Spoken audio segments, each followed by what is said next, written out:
Sixième idée reçue, elle concerne le conjoint collaborateur, un cas très particulier, qui lui n'aurait pas droit à retraite. Alors, c'est vraiment une idée reçue aujourd'hui, puisque ce n'est pas possible, on va voir pourquoi. Mais si on se replonge un petit peu dans le passé et qu'on remonte au XXe siècle, ce n'était pas une idée reçue, parce que malheureusement, dans beaucoup de cas, chez des artisans, chez des commerçants, le conjoint, qui souvent était l'épouse, eh bien, était le conjoint du commerçant et de l'artisan, participait à la vie souvent administrative de l'entreprise. Et puis, malheureusement, les hasards ou les malheurs de la vie faisaient que 20-25 ans après, il y avait un divorce.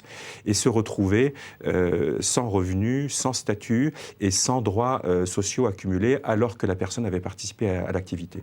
Et outre le fait que c'était très limite par rapport à la réglementation du droit du travail, voire hors la loi, c'était un vrai problème de discrimination pour ces conjoints.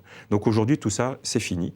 Lorsqu'un conjoint participe à une activité professionnelle, artisanale, commerciale, dans certains cas même libérale, et participe à travers une activité qui peut être administrative ou autre, ce conjoint doit avoir un statut. Et il y a un statut qui existe, qui est le statut de conjoint collaborateur. Ce statut permet de cotiser, notamment pour sa retraite, sous condition. Alors, il faut ne pas être salarié dans l'entreprise à côté, ne pas être associé, mais on peut très bien faire ce travail à temps partiel, avoir ce statut de conjoint collaborateur et avoir une activité salariée par ailleurs dans une autre entreprise.